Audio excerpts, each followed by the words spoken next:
ವಿಜಯಪುರ ಜಿಲ್ಲೆಯಲ್ಲಿ ನಡೆದ police constable ನೇಮಕಾತಿ ಪರೀಕ್ಷೆಯ ಸುತ್ತ ಹರಿದಾಡ್ತಾ ಇರುವ ಪ್ರಶ್ನೆ ಪತ್ರಿಕೆ ಲೀಕ್ ವದಂತಿಗಳಿಗೆ ಹಾಗೂ ಪರೀಕ್ಷಾ ಕೇಂದ್ರದಲ್ಲಿ ಉಂಟಾದ ಗೊಂದಲಗಳಿಗೆ ಜಿಲ್ಲಾಧಿಕಾರಿ ಡಾಕ್ಟರ್ ಆನಂದ್ ಕೆ ಮತ್ತು ಪೊಲೀಸ್ ಇಲಾಖೆಯ ಜಂಟಿಯಾಗಿ ಸ್ಪಷ್ಟನೆ ನೀಡಿದೆ.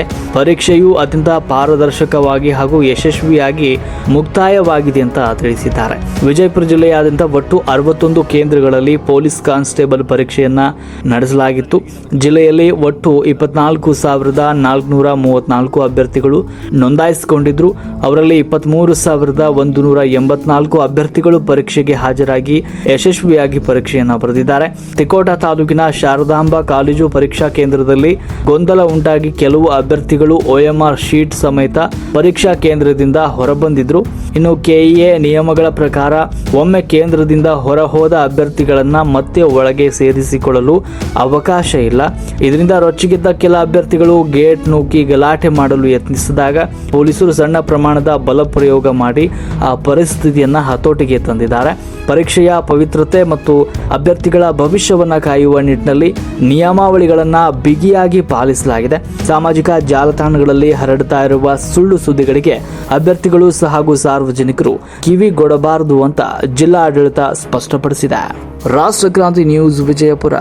ಪೊಲೀಸ್ ಕಾನ್ಸ್ಟೇಬಲ್ ಹುದ್ದೆಗಳನ್ನು ಎಷ್ಟು ಪರೀಕ್ಷಾರ್ಥಿಗಳು ನೋಂದಣಿ ಮಾಡಿಕೊಂಡಿದ್ರು, ಎಷ್ಟು ಹಾಜರಾಗಿದ್ದಾರೆ, ಎಷ್ಟು ಬರೆದು ತಿಕೋಟಾದಲ್ಲಿ ಗೊಂದಲ ಆಗಿದ್ದರಲ್ಲಿ ಎಷ್ಟು ಹಾಜರಾಗಬೇಕಾಗಿತ್ತು, ಎಷ್ಟು ಮಂದಿ ಪರೀಕ್ಷೆ ಬರೆದ್ರು, ಎಷ್ಟು ಮಂದಿ ಹೊರಗಡೆ. ಒಟ್ಟು ವಿಜಯಪುರ ಜಿಲ್ಲೆಯಲ್ಲಿ 61 ಕೇಂದ್ರಗಳು ಇದರಲ್ಲಿ ಪೊಲೀಸ್ ಕಾನ್ಸ್ಟೇಬಲ್ ಪರೀಕ್ಷೆಗೆ ಜಿಲ್ಲೆಯಲ್ಲಿ ಆಯ್ಕೆಯಾಗಿತ್ತು. ಒಟ್ಟಾರೆಯಾಗಿ ನಮ್ಮ ಜಿಲ್ಲೆಯಲ್ಲಿ ಆಯ್ಕೆ ಮಾಡಿಕೊಂಡಿರುವಂಥ ಅಭ್ಯರ್ಥಿಗಳು 24,434 ಜನ ಅಭ್ಯರ್ಥಿಗಳು ನಮ್ಮ ಜಿಲ್ಲೆಗೆ ಅಲೋಕೇಶನ್ ಆಗಿದ್ದಾರೆ. ಅದರ ಪೈಕಿ ಈಗ ಏನು ಪ್ರೆಸೆಂಟ್ ಅಭ್ಯರ್ಥಿಗಳು ನಮಗೆ OMR ಅನ್ನು ತುಂಬಿ ವಾಪಸ್ಸು ಕೊಟ್ಟು ಸೀಲಾಗಿ ಬಂದಿರುವಂಥದ್ರಲ್ಲಿ 23,184 ವಿದ್ಯಾರ್ಥಿಗಳು ಪ್ರೆಸೆಂಟ್ ಇದ್ದು ಅವರು OMR ಸೀಟನ್ನು ಕೊಟ್ಟು ಸೀಲ್ ಮಾಡಿ ಇಲ್ಲಿ ರಿಸೀವ್ ಆಗಿದೆ. ಅಲ್ಲಿ ತಿಕೋಟಾ ತಾಲೂಕಿನಲ್ಲಿ ಶಾರದಾಂಬಾ ಕಾಲೇಜಿನಲ್ಲಿ ಏನು ವಿದ್ಯಾರ್ಥಿಗಳು ಟೋಟಲ್ ವಿದ್ಯಾರ್ಥಿಗಳು 432 ವಿದ್ಯಾರ್ಥಿಗಳು ಅಲ್ಲಿ ಅಲೋಕೇಶನ್ ಆಗ್ತಿತ್ತು.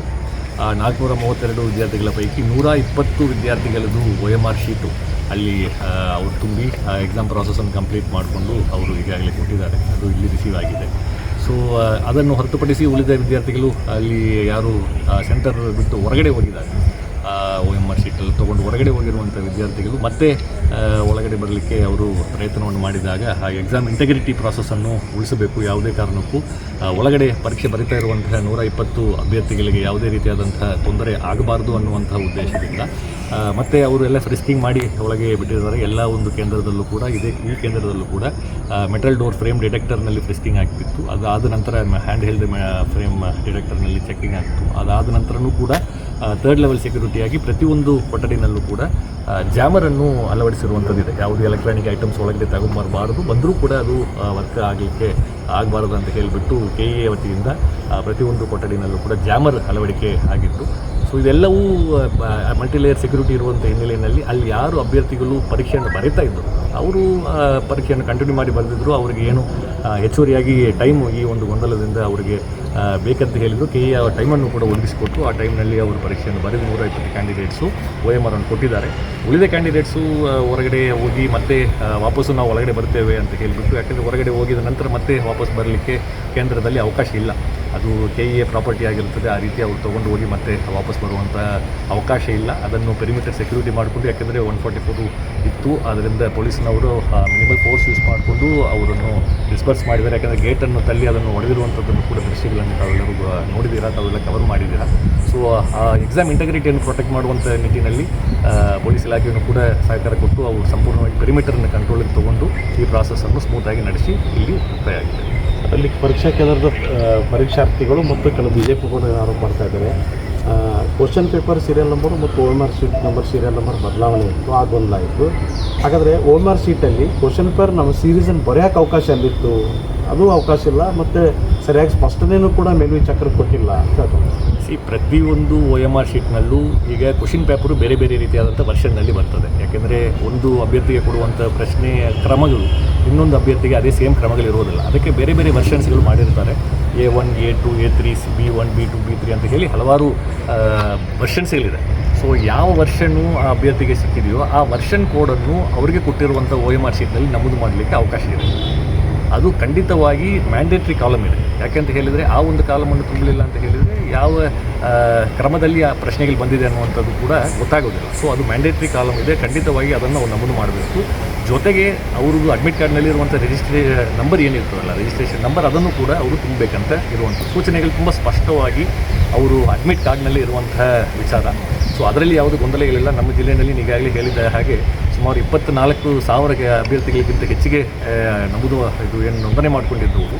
ಅದರ ಪೈಕಿ 23,000ಕ್ಕಿಂತ ಹೆಚ್ಚು ಅಭ್ಯರ್ಥಿಗಳು ಈಗಾಗಲೇ ಅದನ್ನು ಕರೆಕ್ಟಾಗಿ ಅರ್ಥ ಮಾಡಿಕೊಂಡು ಅದನ್ನು ಆ ಪ್ರಾಸೆಸ್ಸನ್ನು ಕ್ಲಿಯರಾಗಿ ನೋಡಿಕೊಂಡು ಅದನ್ನು ಸ್ಮೂತಾಗಿ ಅವರು ಫಿಲ್ ಮಾಡಿಕೊಂಡು ವ್ಯಾಲಿಡ್ OMRಸನ್ನು ಮರಳಿ ನಮಗೆ ಕೊಟ್ಟಿದ್ದಾರೆ. ಸೊ 24,000ದಲ್ಲಿ 23,000ಕ್ಕಿಂತ ಹೆಚ್ಚಿಗೆ ಅಭ್ಯರ್ಥಿಗಳು ಅದನ್ನು ಮಾಡಿದ್ದಾರೆ. ಆ ಒಂದು ಸೆಂಟರ್ನಲ್ಲಿ ಆ ರೀತಿಯಾದಂಥ ಗೊಂದಲ ಅವರು ಏನೋ ಒಂದು ಅವ್ರಿಗೆ ಎಕ್ಸ್ಪ್ಲನೇಷನ್ ಬೇಕಿತ್ತು. ಆ ಎಕ್ಸ್ಪ್ಲನೇಷನ್ ಅವರು ಪೊಲೀಸ್ನವರಿದ್ದರು, ಸೆಂಟರ್ ಚೀಫ್ ಇದ್ದರು, ಎಲ್ಲರೂ ಕೂಡ ಅವ್ರಿಗೆ ಹೇಳಿದರೂ ಕೂಡ ಅವರು ಔಟ್ಸೈಡ್ ದಿ ಪ್ರಿಮೈಸಸ್ ಹೋಗಿದ್ದ ನಂತರ ಮತ್ತೆ ಬಂದು ಅವರಿಗೆ ಪರೀಕ್ಷೆ ಬರಲಿಕ್ಕೆ ಅವಕಾಶ ಕೊಡುವಂಥದ್ದು ಏನು ಬೇಡಿಕೆ ಇತ್ತಲ್ಲ, ಅದನ್ನು SOP ಪ್ರಕಾರ ಮಾಡಲಿಕ್ಕೆ ಅವಕಾಶ ಇಲ್ಲ. ಯಾಕೆಂದರೆ ಇದು ತುಂಬ ಒಂದು ವರ್ಷ ಕಾಲ ಇದನ್ನು ಅಭ್ಯರ್ಥಿಗಳು ಓದ್ಕೊಂಡು ಇದನ್ನು ಅವ್ರ ಭವಿಷ್ಯದ ಒಂದು ದೃಷ್ಟಿಯಿಂದ ಇದನ್ನು ಎಕ್ಸಾಮ್ ಇಂಟಗ್ರಿಟಿ ಪ್ರಾಸೆಸ್ಸನ್ನು ಯಾವುದೇ ಕಾರಣಕ್ಕೂ ಕಾಂಪ್ರಮೈಸ್ ಮಾಡಲಿಕ್ಕೆ ಅವಕಾಶ ಇಲ್ಲ. ಸೊ ಪೆರಿಮೀಟರನ್ನು ಸೇಫ್ ಮಾಡಿಕೊಂಡು ಈಗ ಹೊರಗೆ ಹೋಗಿರುವಂಥ ಅಭ್ಯರ್ಥಿಗಳು ಒಳಗಡೆ ಪರೀಕ್ಷೆ ಬರೀತಾ ಇರುವಂಥ ಅಭ್ಯರ್ಥಿಗಳಿಗೂ ಕೂಡ ಪ್ರೊಟೆಕ್ಷನ್ ಇಸ್ ರಿಕ್ವೈರ್ಡ್. ಯಾಕೆಂತ ಹೇಳಿದರೆ ಅವರು ಪರೀಕ್ಷೆ ಬರೀತಾ ಇದ್ದಾರೆ, ಅವರನ್ನು ಪರೀಕ್ಷೆ ಬರೀಬಾರ್ದು, ನಿಲ್ಲಿಸಬೇಕು, ಕಂಪ್ಲೀಟಾಗಿ ಅದು ಒಂದು ಆಗಬೇಕು ಅಂತ ಹೇಳಿ ಏನು ಹೊರಗಡೆಯಿಂದ ಪ್ರಯತ್ನ ನಡೀತಾ ಇತ್ತು, ಅದನ್ನು ಸಂಪೂರ್ಣವಾಗಿ ತಡೆಗಟ್ಟಿ ಒಳಗಡೆ ಪರೀಕ್ಷೆ ಬರೀತಾ ಇರುವಂತಹ 120 ಕ್ಯಾಂಡಿಡೇಟ್ಸ್ ಆ ಸೆಂಟರ್ನಲ್ಲಿ ಅವರೆಲ್ಲವೂ ಕೂಡ ಅವರಿಗೆ ಕೊಟ್ಟಿರುವಂಥ ಅವಕಾಶದಲ್ಲಿ ಅವರು ಮಾಡಿ ಆ ಪರೀಕ್ಷೆ ಪತ್ರಿಕೆ OMR ಶೀಟ್ಗಳೇನಿದೆಯಲ್ಲ ಅದನ್ನು ನಮಗೆ ಸೆಂಟರ್ ಇನ್ವಿಜಿಲೇಟರ್ಗೆ ಅದನ್ನು ಕೊಟ್ಟಿದ್ದಾರೆ. ಅದು ಕೂಡ ಇಲ್ಲಿ ರಿಸೀವ್ ಆಗಿದೆ. ಬಟ್ ಸೋಷಿಯಲ್ ಮೀಡಿಯಾದಲ್ಲಿ ಏನಾಗ್ತಾ ಇದೆ, ಸೋಷಿಯಲ್ ಮೀಡಿಯಾ ಇರ್ಬೋದು, ಹೊರಗಡೆ ಪರೀಕ್ಷಾ ಪತ್ರಿಕೆ ಲೀಕ್ ಆಗಿದೆ ಅಂತ ಬಹಿರಂಗ ಮಾಹಿತಿ ಬರ್ತದೆ. ಇದು ಎಲ್ಲೂ ಕೂಡ ಇದು ಯಾವುದೂ ಇನ್ಫಾರ್ಮೇಷನ್ನು ಈ ಕ್ವಶನ್ ಪೇಪರ್ ಆಗಲಿ ಲೀಕ್ ಆಗಲಿ, ಯಾಕೆಂದರೆ ಪ್ರತಿಯೊಂದು ಕೇಂದ್ರದಲ್ಲೂ ಕೂಡ ವೆಬ್ಕಾಸ್ಟಿಂಗ್ ಇದೆ. ಎಲ್ಲ ಕೇಂದ್ರದಲ್ಲೂ ವೆಬ್ಕಾಸ್ಟಿಂಗ್ ಮ್ಯಾಂಡೇಟ್ರಿ ಮಾಡಿದ್ದಾರೆ. ಪ್ರತಿಯೊಂದು ನಮ್ಮ ಜಿಲ್ಲೆಯ 61 ಕೇಂದ್ರ ಇರ್ಬೋದು, ರಾಜ್ಯದಾದ್ಯಂತ ಎಲ್ಲ ಕೇಂದ್ರಗಳಲ್ಲಾಗಿರ್ಬೋದು ವೆಬ್ಕಾಸ್ಟಿಂಗ್ ಕಡ್ಡಾಯಗೊಳಿಸಿದ್ದಾರೆ. ವೆಬ್ಕಾಸ್ಟಿಂಗಿಗೆ ಅಂತೂ ಸೆಪ್ರೇಟ್ ಸೆಂಟರ್ ಮಾಡಿ ಪ್ರತಿಯೊಂದು ಕೊಠಡಿನಲ್ಲಿರುವಂಥ ವೆಬ್ಕಾಸ್ಟಿಂಗ್ ಮತ್ತು ಅಲ್ಲಿ ಪ್ರಿನ್ಸಿಪಲ್ CCTV ಕ್ಯಾಮರಾದ ಏನಿದೆಯಲ್ಲ ಆ CCTV ಕ್ಯಾಮರಾ ಫೀಡ್ ಬಂದು ಅದು ಸೆಂಟ್ರಲ್ ಮಾನಿಟರಿಂಗ್ KAನಿಂದಲೂ ಕೂಡ ಮತ್ತು ನಮ್ಮ ಜಿಲ್ಲಾ ಕಂಟ್ರೋಲ್ ರೂಮ್ನಲ್ಲೂ ಕೂಡ ಒಂದು ಪ್ರತ್ಯೇಕವಾಗಿ ತಂಡವನ್ನು ಮಾಡಿ ಅದನ್ನು ಮಾಡ್ತಾಯಿದ್ದಾರೆ. ಎಲ್ಲೂ ಕೂಡ ಈ ಇನ್ಫಾರ್ಮೇಷನ್ನು ಟ್ರಾನ್ಸ್ಮಿಷನ್ ಆಗಿರಲಿ, ಯಾಕಂದರೆ ಎಲ್ಲ ಕಡೆಯೂ ಈಗ ಸಂಪೂರ್ಣವಾಗಿ ಜಾಮರನ್ನು ಹಾಕಿರುವಂಥದ್ದು ಇಲ್ಲ ಅಂತ ಹೇಳ್ತೀರಿ. ಹೌದು, ಬಟ್ ಸೋಷಿಯಲ್ ಮೀಡಿಯಾದಲ್ಲಿ ಅದನ್ನೇ ಜಾಸ್ತಿ ಇದು ಮಾಡ್ಕೊಂಡು ಮಿಸ್ಗೈಡ್ ಆಗಲ್ಲ. ಅದೇ ಈಗ ಮಿಸ್ಗೈಡ್ ಆಗಬಾರ್ದು. ಇಲ್ಲಿ ಏನು ನಡೆದಿದೆಯೋ ಅದನ್ನು ಸಂಪೂರ್ಣವಾಗಿ ತಮ್ಮ ಮುಖಾಂತರ ಜನರು ಕೂಡ ಹೇಳುವಂಥದ್ದು ಏನಂತ ಹೇಳಿದರೆ, ಈ process examination integrity process compromise ಆಗಲಿಕ್ಕೆ ಬಿಟ್ಟಿಲ್ಲ. ಒಂದು ವೇಳೆ ಅಲ್ಲಿ ಹೊರಗೆ ಹೋಗಿರುವಂಥ ಕ್ಯಾಂಡಿಡೇಟ್ಸು ಒಳಗೆ ಏನಾದರೂ ಬಂದಿದ್ದಾದರೆ ಅವರು ಹೊರಗಡೆ ಹೋಗಿದ್ದ ನಂತರ OMR ಶೀಟನ್ನು ತೊಗೊಂಡು ಹೋಗಿದ್ದ ನಂತರ ಮತ್ತೆ ಅದರಲ್ಲಿ ಏನಾದರೂ ಮಾಡಿಸ್ಕೊಂಡು ಬಂದು ಅದರಲ್ಲಿ ತುಂಬಿ ಮತ್ತೆ ಅದನ್ನು ಇಟ್ಟು ಏನಾದರೂ ಮಾಡುವಂಥ ಪ್ರಯತ್ನ ನಡೆದಿದ್ದರೆ ಆ ಪ್ರಶ್ನೆ ಮತ್ತು ಇಂಟಗ್ರಿಟಿ ಪ್ರಶ್ನೆ ಮೇಲ್ಗಡೆ ಅದು ಪ್ರಶ್ನೆ ಆಗ್ತದೆ. ಆ ರೀತಿ ಯಾವುದೇ ಘಟನೆ ಆಗದ ಹಾಗೆ ಇಲ್ಲಿ ಸ್ಥಳೀಯವಾಗಿ ಎಲ್ಲ ಮುಂಜಾಗ್ರತಾ ಕ್ರಮವನ್ನು ಕೈಗೊಂಡು ಆ ಸಿಚುವೇಷನನ್ನು ಸಕ್ಸಸ್ಫುಲ್ ಆಗಿ ಹ್ಯಾಂಡಲ್ ಮಾಡಿದ್ದೇವೆ. ಸರ್, ಅಂದರೆ ವಿದ್ಯಾರ್ಥಿಗಳು ಹೊರಗೆ ಹೋಗಿದ್ದೇ ಈಗ ಸಮಸ್ಯೆಗೆ ಮೇನ್. ಎಸ್, ಈಗ ವಿತಿನ್ ದಿ ಪ್ರಿಮೈಸಸ್ ಏನೇ ಅವ್ರಿಗೆ ಡೌಟ್ಸ್ ಇದ್ದರೂ ಕೂಡ ಅವರು ವಿತಿನ್ ದ ಪ್ರಿಮೈಸಸ್ಸು ಅವರು ಆ ಕ್ಲಾರಿಫಿಕೇಷನನ್ನು ತೊಗೊಳ್ಳಿಕ್ಕೆ ಅವಕಾಶ ಇತ್ತು.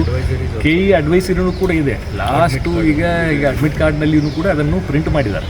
ಅವರು ಯಾವುದೂ ಕಾರಣಕ್ಕೂ ಅವರು ಒಂದು ವೇಳೆ ಎಕ್ಸಾಮನ್ನು ಬೇಗನೆ ಕಂಪ್ಲೀಟ್ ಮಾಡಿದರು. ಕೆಲವು ಅಭ್ಯರ್ಥಿಗಳು ಒಂದು ಅರ್ಧ ತಾಸಿನಲ್ಲಿ ಅಥವಾ 1 ತಾಸಿನಲ್ಲಿ ಕಂಪ್ಲೀಟ್ ಮಾಡುವಂಥ ಅಭ್ಯರ್ಥಿಗಳಿದ್ದಾರೆ. ಆದಾಗ್ಯೂ ಕೂಡ ಅವರು ಕೊನೆ ಬೆಲ್ ತನಕ ಯಾವುದೂ ಕಾರಣಕ್ಕೂ ಎಕ್ಸಾಮ್ ಹಾಲ್ ಬಿಟ್ಟು ಹೊರಗಡೆ ಹೋಗಬಾರ್ದು ಅನ್ನುವಂಥ ಸೂಚನೆ ಇದೆ. ಸೊ ಒಳಗಡೆ ಇದ್ದರೆ ಅವ್ರಿಗೆ ಏನಾದರೂ ಈ ರೀತಿ ಕನ್ಫ್ಯೂಷನ್ ಇದ್ದು ಸೆಂಟರ್ ಸೂಪರ್ವೈಸರ್ ಹೇಳಿದ್ದು ಆಗಲಿಲ್ಲ ಅಂತ ಹೇಳಿದರೆ ಅದನ್ನು ಅವರು ಅಡಿಷನಲ್ ಟೈಮ್ ಕೇಳಿಕೊಂಡು ಅದನ್ನು ಸಾಲ್ವ್ ಮಾಡಿಕೊಳ್ಳಲಿಕ್ಕೆ ಅವಕಾಶ ಇತ್ತು. ಆ ರೀತಿಯಾದಂಥ ಅವಕಾಶವನ್ನು ರಾಜ್ಯದಾದ್ಯಂತ ಮತ್ತು ಜಿಲ್ಲೆಯಲ್ಲೂ ಕೂಡ ಬೇರೆ ಬೇರೆ ಸೆಂಟರ್ಸ್ಗಳಲ್ಲಿ ಅದನ್ನು ಮಾಡ್ಕೊಂಡಿದ್ದಾರೆ. ಇವತ್ತು ತಿಕೋಟದಲ್ಲಿ ಆಯ್ತಲ್ಲ ಸರ್, ಲೇಟ್ ಆಗಿದ್ದಕ್ಕೆ ಅವ್ರು ಎಕ್ಸ್ಟ್ರಾ ಟೈಮ್ ಕೊಟ್ಟಿರಿ ತಾವೆಲ್ಲ? ಎಕ್ಸ್ಟ್ರಾ ಟೈಮ್ ಕೊಟ್ಟಿದ್ದೇವಲ್ಲ. ಎಷ್ಟು KE ಅವ್ರ ಕಡೆಯಿಂದ ನಾವು ಅವಕಾಶ ತೊಗೊಂಡು ಅಲ್ಲಿ ಎಕ್ಸಾಮ್ ಏನು 1 ತಾಸು ಡಿಲೇ ಆಗಿತ್ತಲ್ಲ, 12 to 1:30 1:30 ಟೈಮ್ ತನಕ ಅವ್ರಿಗೆ ಅವಕಾಶ ಕೊಟ್ಟಿದ್ದೇವೆ.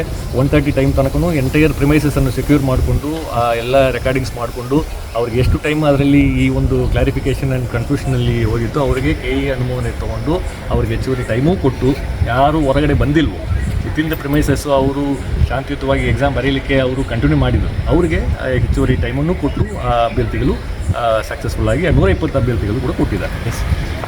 ಸರ್ ಒಂದು ನಿಮಿಷ. ನಮ್ಮ ಮೇಲೆ ಲಾಠಿ ಚಾರ್ಜ್ ಮಾಡಿದ್ರು, ಹಾಗಾಗಿ ಈ ರೀತಿ ಮಾಹೋಲ್ ವೇರಿಯೇಷನ್ ಆಯಿತು ಅಂತ BJP ಮುಖಂಡರು ಸರ್ ಎಲ್ಲರೂ ಆರೋಪ. ಇದೇನು ಎಕ್ಸಾಮಿನೇಷನ್ ಗೊಂದಲ ಇತ್ತು, ಆ ಗೊಂದಲಕ್ಕೆ ಸಂಬಂಧಪಟ್ಟಂತೆ ಜಿಲ್ಲಾಧಿಕಾರಿ ಅವ್ರನ್ನೂ ಕೂಡ ಬಂದು ಅವರು ಯಾರು ಎಕ್ಸಾಮಿನೇಷನ್ ಸೆಂಟ್ರ್ ಒಳಗಡೆ ಇದ್ದರು ಅವ್ರಿಗೇನು ಟೈಮ್ ಲ್ಯಾಪ್ಸ್ ಆಗಿತ್ತು, ಅವರು KEAಗೆ ಮಾತಾಡಿ ಪರ್ಮಿಷನ್ ತೊಗೊಂಡು ಅವರಿಗೆ ಎಕ್ಸ್ಟ್ರಾ ಅವಧಿಯನ್ನು ಕೊಟ್ಟು ಎಕ್ಸಾಮ್ ಬರೆಯೋದಕ್ಕೆ ಅವಕಾಶ ಕೊಡ್ತಾರೆ. KEA ರೂಲ್ಸ್ ಪ್ರಕಾರ ಯಾವುದೇ ಅಭ್ಯರ್ಥಿಯೂ ಕೂಡ ಟೈಮ್ ಮುಗಿಯೋವರೆಗೂ ಕೂಡ ಯಾರೂ ಕೂಡ ಹೊರಗಡೆ ಹೋಗೋ ಆಗಿಲ್ಲ. ಇವರು OMR ಶೀಟ್ಸ್ಗಳನ್ನ ತೊಗೊಂಡು ಹೊರಗಡೆ ಹೋಗಿದ್ದರು. ಹಾಗಾಗಿ ಎಕ್ಸಾಮ್ನ ಬಗ್ಗೆ ಇಂಟಿಗ್ರಿಟಿ ಬಂದಾಗ ಯಾವುದೇ ಹೊರಗಡೆ ಹೋದಂಥ ಅಭ್ಯರ್ಥಿಯನ್ನು ಮತ್ತೆ ವಾಪಸ್ಸು ಹೊರಗಡೆ ತೊಗೊಳ್ಳೋದಕ್ಕೆ ಅವಕಾಶ ಇರಲ್ಲ. ಆ ಸಂದರ್ಭದಲ್ಲಿ ಕೆಲವು ವಿದ್ಯಾರ್ಥಿಗಳು ಏನು ಮಾಡ್ತಾರೆ, ಕೆಲವು ಅಭ್ಯರ್ಥಿಗಳು ಏನು ಮಾಡ್ತಾರೆ ಅಂತಂತಂದರೆ ಈ ಗೇಟನ್ನು ನೂಕಾಟ ತಳ್ಳಾಟ ಸ್ಟಾರ್ಟ್ ಮಾಡಿ ಗೇಟನ್ನು ಕೆಡುತ್ತಾರೆ. ಆ ಸಂದರ್ಭದಲ್ಲಿ ಪೊಲೀಸರು ದೇ ಹ್ಯಾವ್ ಟು ಯೂಸ್ ಬೇರ್ ಮಿನಿಮಮ್ ಆಫ್ ಫೋರ್ಸ್. ಯಾಕೆ ಅಂತಂತಂದರೆ ಒಳಗಡೆ ಬರೆಯುವಂತಹ ಎಕ್ಸಾಮ್ಸ್ ಬರಿತಾ ಇರುವಂಥ ಅಭ್ಯರ್ಥಿಗಳ ಸಮಯ ಆಗಿರ್ಬೋದು, ಅವರ ಇದಕ್ಕೆ ಯಾವುದೇ ರೀತಿಯಾದಂಥ ಧಕ್ಕೆ ತರುವಂಥ ಹಕ್ಕು ಯಾರಿಗೂ ಇಲ್ಲ. ಇವರು ಹೊರಗಡೆ ಹೋಗಿದ್ದು ಫಸ್ಟ್ ಆಫ್ ಆಲ್ ವೈಲೇಷನ್ನು. ಎರಡನೇದ್ದು ವಾಪಸ್ ಬರ್ತೀನಿ ಅಂತಂತೇಳಿ ಗೇಟನ್ನು ನೂಕಿ ಒಳಗಡೆ ಬಂದು ಉಳಿದಂಥ ಕ್ಯಾಂಡಿಡೇಟ್ಸ್ಗಳಿಗೆ ತೊಂದರೆ ಕೊಡೋದು ಎರಡನೇ ತಪ್ಪು. ಸೊ ಕೆಲವು ಅಭ್ಯರ್ಥಿಗಳ ಡಿಮ್ಯಾಂಡ್ ಏನಿತ್ತು ಅಂದರೆ ಒಳಗಡೆ ಬರೆಯೋದನ್ನು ಕೂಡ ಅವ್ರನ್ನೂ ಕೂಡ ಹೊರಗಡೆ ಹಾಕಿ ಅಂತಂತೇಳಿ. So there entire purpose was totally different. ಹಾಗಾಗಿ ನಾವು ಬೇರ್ ಮಿನಿಮಮ್ ಫೋರ್ಸನ್ನು ಯೂಸ್ ಮಾಡಬೇಕಾಗುತ್ತೆ. ತದನಂತರ ಕೆಲವೊಂದಿಷ್ಟು ಹೊರಗಡೆ ಇದ್ದಂಥ ಕ್ಯಾಂಡಿಡೇಟ್ಸ್ಗಳನ್ನು ಕೂಡ ಅಲ್ಲಿ ಯಾಡಪ್ ಆಗ್ತಾರೆ. ಆ ಯಾಡಪ್ ಆದಂಥ ಸಂದರ್ಭದಲ್ಲಿ ಪೊಲೀಸ್ನವರು ಅವರನ್ನು ಬುದ್ಧಿವಾದ ಹೇಳ್ತೀವಿ. ಬುದ್ಧಿವಾದ ಕೇಳದೇ ಇದ್ದಾಗ ಅವರನ್ನು ನಾವು ಪ್ರಿವೆಂಟಿವ್ ಕಸ್ಟಡಿ ತೊಗೊಂಡು ಸೊ ಅಲ್ಲಿದ್ದಂಥ ಎಲ್ಲ ಅಭ್ಯರ್ಥಿಗಳನ್ನ ನಾವು ವಾಪಸ್ ಕಳಿಸ್ಕೊಡ್ತೀವಿ. ಸರ್ ಈಗ ವಾಪಸ್ಸು ಬಿಟ್ಟಾಗಿದೆ ಸರ್. ಎಸ್, ಪ್ರೊಸೀಜರ್ ಪ್ರಕಾರ ನಮ್ಮದೇನು ಕಾನೂನು ಪ್ರಕ್ರಿಯೆ ಅದನ್ನು ಮುಗಿಸ್ಕೊಂಡು ನಾವು ಫರ್ದರ್ ಆ್ಯಕ್ಷನನ್ನು ತೊಗೊಳುತ್ತೇವೆ. Thank you.